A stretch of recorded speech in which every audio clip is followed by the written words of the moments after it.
50% more young people are showing up at hospital ERs with mental health and substance use issues today than 7 years ago, but they aren't getting the type of care that they need. My name is Asante, and I've always said that the peer support process is similar to making music. Through music and support from my friends and my family, I got to overcome depression and tragedy.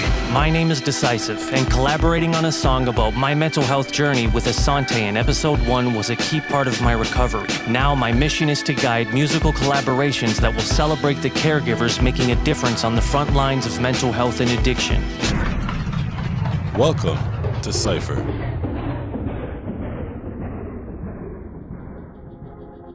The whole tour went down the drain.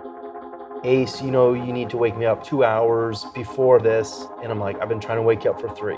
Ace, I don't do interviews before 3 o'clock. It's 5:45. As long as he made it to the stage, management, they didn't care about anything else. That broke my heart. Ace Piva is a former tour manager who became a caregiver after realizing the music industry needed change. Something like that? Mm-hmm. I went back to school, became an addictions counselor, worked for a couple programs around Hamilton, and I've transferred those skills back out onto the road with artists that I work with. Awesome. The result was a mental health and addiction support community for the music industry. Everyone came together really quickly, musicians, agents, road crew. When you're down and troubled and you need some love and care, and nothing is going right. Addiction tends to be a coping mechanism people use to deal with mental health issues. If we don't address the traumas that people have lived, it makes no real sense to address how they're coping with them. Ace has been doing all this work for almost 2 years out of his own pocket. You just call out my name, and wherever I am, I'll come running to see you again. Just slip your gloves on. As caregivers, we need to address the trauma at the core of addiction, but we also need to get more hands-on. Right now, we're doing public no-naloxone training. Hold it like a dart. The people working at the clubs and the venues, they're going to be the first responders. That extra push retracts the needle into the middle of the barrel. We'll go to their concerts and do the training there. Harm reduction, prevention, treatment, social justice. Ain't good to know that you got a friend.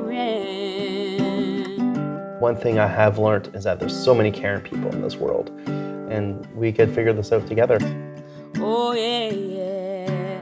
Winter, spring, summer, or fall.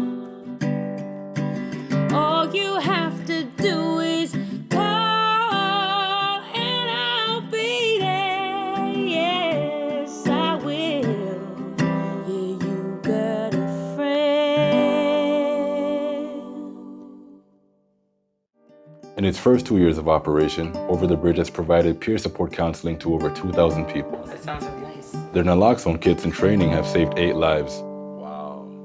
The hopeless, the homeless, the noises, the fumes, the junkies polluted, the poison consumed, the voices, excuses, the pain, the joy, the victims, the families, the friendships destroyed, the prose of the broken, the opus of sin, the stories from undertow from over the bridge. The opioid crisis is killing 10 Canadians a day. As caregivers, we have a collective responsibility to educate ourselves about how addiction works and why people become addicted to begin with. Only then can we provide the support needed to realize change. Maybe one day we'll realize what we got is just enough, and we won't know why we tried all of these changes.